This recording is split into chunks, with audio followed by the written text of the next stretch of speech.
ನಮಸ್ಕಾರ. ಈ ಒಂದು ವಿಡಿಯೋದಲ್ಲಿ ನಾವು ವ್ಯವಕಲನದ ಲೆಕ್ಕಗಳು ಅಂದ್ರೆ ಕಳೆಯುವ ಲೆಕ್ಕಗಳನ್ನು ನೋಡೋಣ. ಮೊದಲನೇ ಲೆಕ್ಕ 5 ಮೈನಸ್ 3 ಅಂದ್ರೆ 3 5ರಲ್ಲಿ ಕಳೆದಾಗ ಎಷ್ಟು ಮೊತ್ತ ಬರುತ್ತದೆ ಅಂತ ನೋಡೋಣ. ಮೊದಲನೇದಾಗಿ ಮತ್ತೆ ಅನ್ಕೊಳ್ಳಿ, ನನ್ನ ಹತ್ರ 5 ಯಾವ ಹಣ್ಣು ತಗೊಳ್ಳೋಣ? ಸರಿ, ಮಾವಿನ ಹಣ್ಣು ತಗೊಳ್ಳೋಣ. 5 ಮಾವಿನ ಹಣ್ಣು ಇದೆ. ಆ 5 ಮಾವಿನ ಹಣ್ಣಲ್ಲಿ ನೀವು ಹೇಳ್ತೀರಾ, ಸರ್ ನನ್ಗೆ 3 ಮಾವಿನ ಹಣ್ಣು ಕೊಡ್ತೀರಾ ಅಂತ. ಆಯ್ತಪ್ಪ, ತಗೊಳ್ಳಿ, 1 2 3 ಮಾವಿನ ಹಣ್ಣನ್ನ ನಿಮಗೆ ಕೊಟ್ಬಿಟ್ಟೆ. ನೋಡಿ, 1 2 3 ಕೊಟ್ಟೆ. ನನ್ನ ಬಳಿ ಎಷ್ಟು ಉಳಿತು? 1 ಉಳಿತು, 2 ಉಳಿತು. ಅಂದ್ರೆ ಒಟ್ಟು 2 ಮಾವಿನ ಹಣ್ಣು ನನ್ನ ಬಳಿ ಉಳಿತು. ಅಂದ್ರೆ 5 ಮೈನಸ್ 3 ಮಾಡಿದಾಗ ಉತ್ತರ ಬಂತು 2.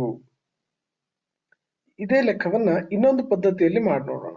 ಸಂಖ್ಯಾ ರೇಖೆ ಅಲ್ಲ, ಇನ್ನೊಂದು ಪದ್ಧತಿ ಇದೆ, ಹಣ್ಣಿನ ಪದ್ಧತಿಯಿಂದಲೇ ಮಾಡಿ ನೋಡೋಣ. ಹಣ್ಣಿನ ಒಂದು ವಿಧಾನವನ್ನು ಬಳಸಿ 5 ಮೈನಸ್ 3 ಅನ್ಕೊಳ್ಳಿ. ನನ್ನ ಬಳಿ ಮತ್ತೆ 5 ಮಾವಿನ ಹಣ್ಣಿವೆ. ಇವಾಗ ನೀವು ನನ್ನ ಬಳಿ ಮಾವಿನ ಹಣ್ಣ ಕೇಳೋದಿಲ್ಲ. ಸರ್, ನನ್ನ ಬಳಿನೂ 3 ಮಾವಿನ ಹಣ್ಣು ಇವೆ ಅಂತ ಹೇಳ್ತೀರಾ. ಇದು ನೋಡಿ, ನೀವು ನಿಮ್ಮ ಹತ್ರ ಇರೋದು 3 ಮಾವಿನ ಹಣ್ಣು, ನನ್ನ ಬಳಿ ಇರೋದು 5 ಮಾವಿನ ಹಣ್ಣು. ಇವಾಗ ವ್ಯತ್ಯಾಸವನ್ನ ನೋಡ್ಬೇಕು ನಾವು. ನಮ್ಮ ಬಳಿ ನಿಮ್ಮ ಬಳಿ ಎಷ್ಟು ಮಾವಿನ ಹಣ್ಣಿದೆ ಅನ್ನೋದನ್ನ ಒಂದು ಸೇಮ್ ಇದೆ, 2 2 3 3. ಅಂದ್ರೆ ನಿಮ್ಮ ಬಳಿ 3 ಇದೆ, ನನ್ನ ಬಳಿ 3 ಇದೆ. ಆದ್ರೆ ನನ್ನ ಬಳಿ 2 ಎಕ್ಸ್ಟ್ರಾ ಇದೆ, ಅಂದ್ರೆ 2 ಹೆಚ್ಚಿಗಿದೆ ನಿಮ್ಗಿಂತ. ಅದಕ್ಕೆ ಆ ವ್ಯತ್ಯಾಸವನ್ನ ನಾವು 2 ಅಂತ ಬರಿತೀವಿ. ವ್ಯತ್ಯಾಸ ಕಂಡು ಹಿಡಿಯಿರಿ ಅಂದ್ರು ಕಳೆಯೋ ಲೆಕ್ಕಗಳೇ, ವ್ಯವಕಲನ ಅಂದ್ರು ಕಳೆಯೋ ಲೆಕ್ಕಗಳೇ. ಇದನ್ನ ಒಂದು ಸಂಖ್ಯಾ ರೇಖೆ ಸಹಾಯದಿಂದ ಬಿಡಿಸಿ ನೋಡೋಣ. ಇವಾಗ ಇದು ನೋಡಿ, ಸಂಖ್ಯಾ ರೇಖೆಯನ್ನು ಹಾಕ್ತಾ ಇದ್ದೀನಿ ನಾನು. ಇವಾಗ ಇದನ್ನ 0 ಇಂದ ಸ್ಟಾರ್ಟ್ ಮಾಡ್ತೀನಿ. ಇವಾಗ 0 1 2 3 4 5 6 7 ಎಲ್ಲ ಧನ ಸಂಖ್ಯೆಗಳಿವೆ.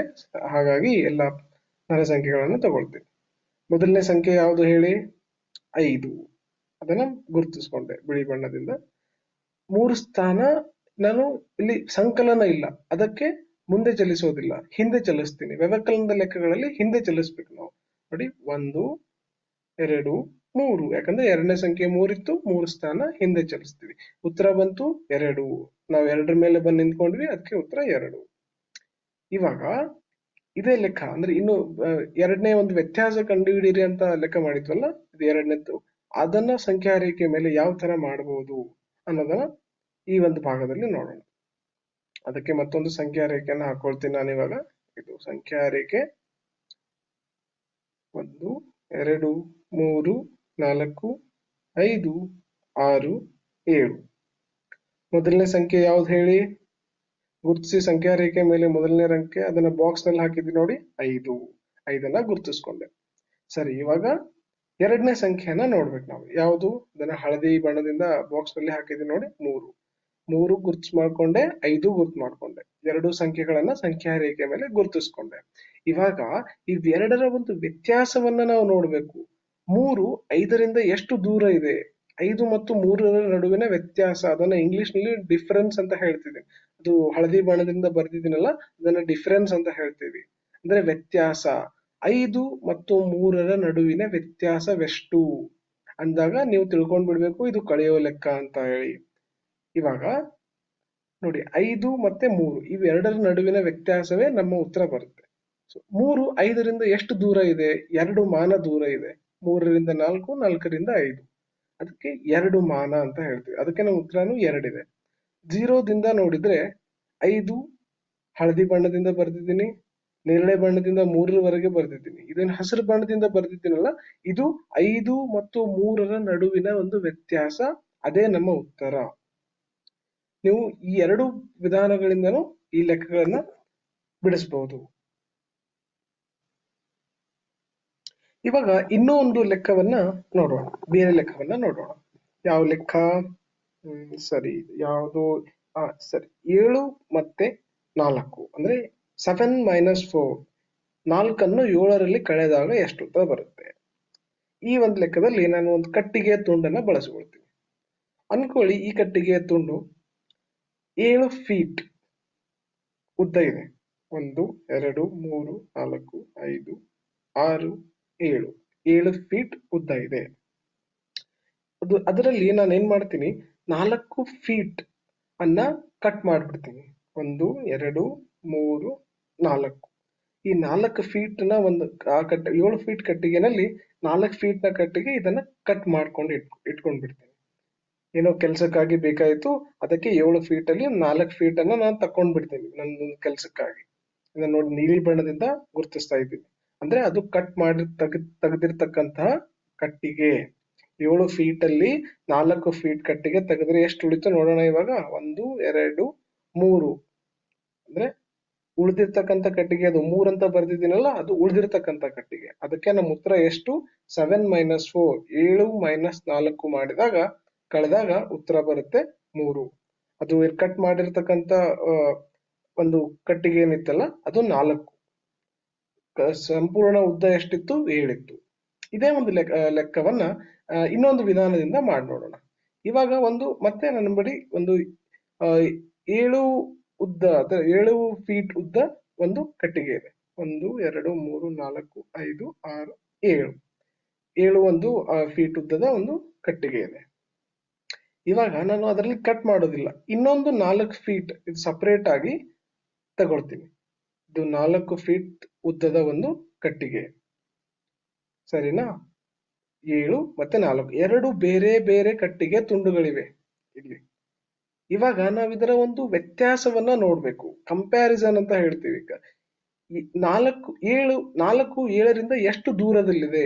ಈ ಒಂದು 4 ಫೀಟ್ ಕಟ್ಟಿಗೆನ 7 ಮಾಡ್ಬೇಕಾದ್ರೆ ನಾವು ಅದಕ್ಕೆ ಏನ್ ಮಾಡ್ಬೇಕು ನೋಡಿ. 4 ಫೀಟ್ ಇದೆ, ಅದಕ್ಕೆ ನಾನು 7 ಮಾಡ್ಬೇಕಂದ್ರೆ ಇನ್ನೂ 3 ಫೀಟಿನ ಒಂದು ಬಡಿಗೆಯನ್ನ ಅದಕ್ಕೆ ಜೋಡಿಸ್ಬೇಕು. ಇದು ಹಸಿರು ಬಣ್ಣದಿಂದ ಜೋಡಿಸ್ದೆ ನೋಡಿ. ಇವಾಗ ಎಷ್ಟನ್ನ ಜೋಡಿಸ್ದೆ?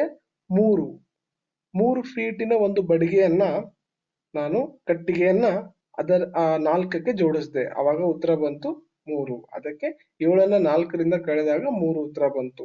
ಎರಡೂ ವಿಧಾನಗಳು ಒಂದೇ ಉತ್ತರ ಕೊಡುತ್ತೆ. ನಿಮ್ಗೆ ಯಾವ್ದು ಸರಳ ಆಗುತ್ತೆ ಅದನ್ನ ನೀವು ಬಳಸ್ಕೊಳ್ಬಹುದು.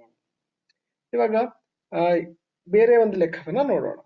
ಈ ಯಾವ್ದಾದ್ರು ಇದು 17 - 9 ಅಂದ್ರೆ 9ನ್ನ 17ರಿಂದ ನಾವು ಕಳೆಯಬೇಕು. ಸರಿ, ಇದನ್ನ ಒಂದು ಮಾವಿನೆಣ್ಣೆ ಪದ್ಧತಿಯಿಂದ ಮಾಡ್ತೀನಿ. 1 2 3 4 5 6 7 8 9 10 11 12 13 14 15 16 17. 17 ಮಾವಿನೆಣ್ಣೆ ಹಾಕಿದ್ದೀನಿ. 9ನ್ನ ತೆಗಿತೀನಿ. 2 3 4 5 6 7 8 9. 9 ಮಾವಿನೆಣ್ಣೆ ಹೋಯ್ತು. ಎಷ್ಟು ಉಳಿತು ಇವಾಗ? 1 2 3 4 5 6 7 8. ಅಂದ್ರೆ ಉತ್ತರ ಬಂತು 8. 17 ಮತ್ತು 9 ಕಳೆದಾಗ ಉತ್ತರ ಬಂತು 8. ಇದು ಒಂದ್ ಸ್ವಲ್ಪ ಹೆಚ್ಚಿಗೆ ಟೈಮ್. ಇವಾಗ 17 ಇತ್ತು, ಇವಾಗ ನಿಮ್ ಬಳಿ 20 ಅಥವಾ 30 ಮಾವಿನ ಹಣ್ಣು ಇತ್ತಂದ್ರೆ ಪ್ರತಿ ಸಲ ನೀವು ಈ ತರ ಚಿತ್ರ ಬರೆದ್ಬಿಟ್ಟು ಅದನ್ನ ತೆಗೆದು ಸ್ವಲ್ಪ ಹೆಚ್ಚಿಗೆ ಸಮಯ ತೆಗೆದುಕೊಳ್ಳುತ್ತೆ. ಇದರ ಸಂಖ್ಯಾ ರೇಖೆ ಮೇಲೆ ಮಾಡಿ ನೋಡೋಣ. ಸ್ವಲ್ಪ ಸಮಯ ಕಡಿಮೆ ತಗೋಬಹುದು. ಚೆಕ್ ನೋಡೋಣ. ಸರಿ, 18 17 16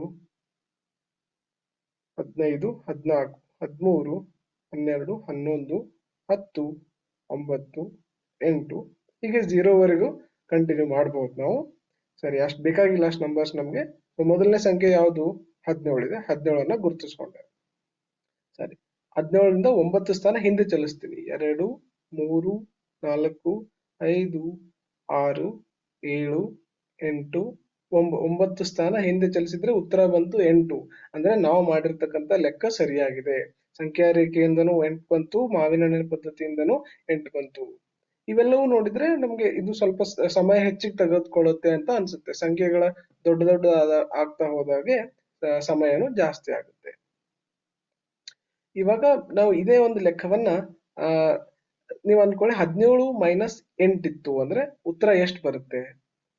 17 ಅಂದ್ರೆ 8 ಸ್ಥಾನ ಹಿಂದೆ ಚಲಿಸ್ಬೇಕು ನೀವು ಇವಾಗ ಸಂಖ್ಯಾ ರೇಖೆ ಮೇಲೆ. ಉತ್ತರ ಬಂತು 9. ಅದೇ 8 + 9 ಸಂಖ್ಯೆಗಳು ಅದೇ ಇದೆ, ಚಿಹ್ನೆ ಮಾತ್ರ ಸಂಕಲನ ವ್ಯವಕಲನದಲ್ಲಿ ಚೇಂಜ್ ಆಗ್ತಾ ಇದೆ ನೋಡಿ. ಅದನ್ನ ಗಮನಿಸ್ಬೇಕು ನೀವು. 8 + 9 ಮಾಡಿದಾಗ 17 ಬಂತು. 8 + 9 ಮಾಡಿದಾಗ 17. 17ರಲ್ಲಿ 8ಅನ್ನ ಕಳೆದಾಗ ಉತ್ತರ 9 ಬಂತು. ಅದೇ ತರ ನಿಮ್ಗೆ ಸ್ವಲ್ಪ ಕನ್ಫ್ಯೂಸ್ ಆಗ್ಬಹುದು, ಆದ್ರೆ ಚಿಂತೆ ಮಾಡೋ ಏನ್ ಬೇಕಾಗಿಲ್ಲ. ನೀವು ಇದನ್ನ ಪ್ರಾಕ್ಟೀಸ್ ಮಾಡಿದಾಗೆ ನಿಮ್ಗೆ ತಿಳಿಯುತ್ತಾ ಹೋಗುತ್ತೆ. ಇದೇ ತರ ಬೇರೆ ಬೇರೆ ಲೆಕ್ಕಗಳನ್ನ ಪ್ರಾಕ್ಟೀಸ್ ಮಾಡಿ. ಇದು ಎಲ್ಲ ನೋಡಿ, ಈ ಸಂಖ್ಯೆಗಳ ಮಧ್ಯದಲ್ಲಿ ಏನೋ ಒಂಥರ ಸಂಬಂಧ ಇದೆ. ಸಂಖ್ಯೆ ಚಿಹ್ನೆ ಬೇರೆ ಇದ್ರು ಉತ್ತರಗಳು ಮಾತ್ರ 8, 9, 17ರಲ್ಲೇ ಇದೆ.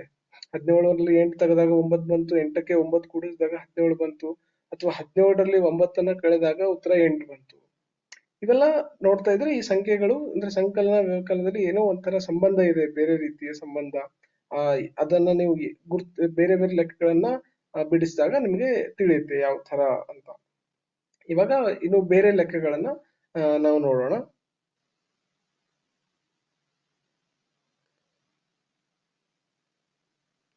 ಇವಾಗ ಬೇರೆ ಒಂದು ಲೆಕ್ಕವನ್ನ ನಾವು ನೋಡೋಣ. ಯಾವ ಲೆಕ್ಕ? 13 ಮೈನಸ್ 5 ಅಂದ್ರೆ 5ಅನ್ನ 13ರಿಂದ ಕಳೆಯಬೇಕು, ವ್ಯವಕಲನ ಮಾಡಬೇಕು. ಇದನ್ನ ನಾನು ಮಾವಿನ ಹಣ್ಣು ಸಂಖ್ಯಾ ರೇಖೆ ಸಹಾಯದಿಂದಾನೇ ಮಾಡ್ತೀನಿ. ನೋಡ್, ಮೊದಲನೇ ಸಂಖ್ಯೆ ಬರಿತಾ ಇದ್ದೀನಿ. 14, 13, 12, 11, 10, 9, 8, 7, 6, 5. ಇದೇ ತರ ಶೂನ್ಯವರೆಗೂ ಬರೆಯಬಹುದು. ಮೊದಲನೇ ಸಂಖ್ಯೆ ಯಾವುದು ಅದನ್ನ ಗುರುತಿಸ್ಕೊಳ್ಬೇಕು ಸಂಖ್ಯಾ ರೇಖೆ ಮೇಲೆ. ಮೊದಲನೇ ಸಂಖ್ಯೆ ಇದೆ 13. 13ಅನ್ನ ಗುರುತಿಸ್ಕೊಂಡೆ, ಗುರುತು ಮಾಡ್ಕೊಂಡೆ. 5 ಸ್ಥಾನ ಹಿಂದೆ ಚಲಿಸ್ಬೇಕು ನಾವು. ಇವಾಗ ವ್ಯವಕಲನ ಇದೆ, ಅದಕ್ಕೆ ಹಿಂದೆ ಚಲಿಸ್ಬೇಕು. 1, 2, 3, 4, 5 ಅಂದ್ರೆ ನಮ್ಮ ಉತ್ತರ ಬಂತು 8. 13 ಮತ್ತೆ 5ರ ವ್ಯವಕಲನ ಮಾಡಿದಾಗ ಉತ್ತರ ಬಂತು 8. ಅದನ್ನ ಹಸಿರು ಬಣ್ಣದಿಂದ ಗುರುತಿಸಿದೆ ನೋಡಿ, 8. ಇದೇ ಒಂದು ಲೆಕ್ಕವನ್ನ ಈಗ 5ರಿಂದ ನಾವು ಎಷ್ಟು ಸ್ಥಾನ ಮುಂದೆ ಹೋದ್ರೆ ನಾವು 13ರ ಮೇಲೆ ನಿಲ್ತೀವಿ ಅಂತ ನೋಡ್ಬೇಕು. 5ರಿಂದ ನೋಡೋಣ ಎಷ್ಟು ಸ್ಥಾನ ಮುಂದೆ ಹೋಗ್ಬೇಕು ಸಂಖ್ಯಾ ರೇಖೆ ಮೇಲೆ. 1, 2, 3, 4, 5, 6, 7, 8 ಅಂದ್ರೆ 5ಕ್ಕೆ 8ಅನ್ನ ಕೂಡಿದಾಗ, 5ಕ್ಕೆ 8ಅನ್ನ ಕೂಡಿದಾಗ, ಅದಕ್ಕೆ ಪ್ಲಸ್ ಚಿಹ್ನೆ ಹಾಕಿದೆ ನೋಡಿ, ಕೂಡಿದಾಗ 13 ಉತ್ತರ ಬಂತು. ಅಂದ್ರೆ ಇದೆಲ್ಲ ಏನ್ ಹೇಳ್ಕೊಡುತ್ತೆ ಅಂದ್ರೆ, ಈ 13ರಲ್ಲಿ 8ಅನ್ನ ಕಳೆದಾಗ ಎಷ್ಟು ಬರುತ್ತೆ ಹೇಳಿ? 5 ಬರುತ್ತೆ. ನೋಡಿ, ಸಂಖ್ಯೆಗಳು ಅದೇ ಇದೆ, ಚಿಹ್ನೆಗಳು ಮಾತ್ರ ಬೇರೆ. 13ರಲ್ಲಿ 5ಅನ್ನ ತೆಗೆದಾಗ 8 ಬಂತು, 13ರಲ್ಲಿ 8ಅನ್ನ ಕಳೆದಾಗ 5 ಬಂತು, ಅದೇ 5ಕ್ಕೆ 8ಅನ್ನ ಕೂಡಿಸಿದಾಗ ನಿಮ್ಗೆ 13 ಬಂತು. ಬೇರೆ ಬೇರೆ ಲೆಕ್ಕಗಳನ್ನು ನಾವು ಪ್ರಾಕ್ಟೀಸ್ ಮಾಡ್ರಿ. ಒಳ್ಳೆ ಒಳ್ಳೆ ರೀತಿಯ ಲೆಕ್ಕಗಳನ್ನ ಈ ಮಾವಿನ ಹಣ್ಣು ಪದ್ಧತಿ, ಸಂಖ್ಯಾ ರೇಖೆ ಪದ್ಧತಿಯಿಂದ ನೀವು ಪ್ರಾಕ್ಟೀಸ್ ಮಾಡಿದಾಗ ನೀವು ಹಲವಾರು ಲೆಕ್ಕ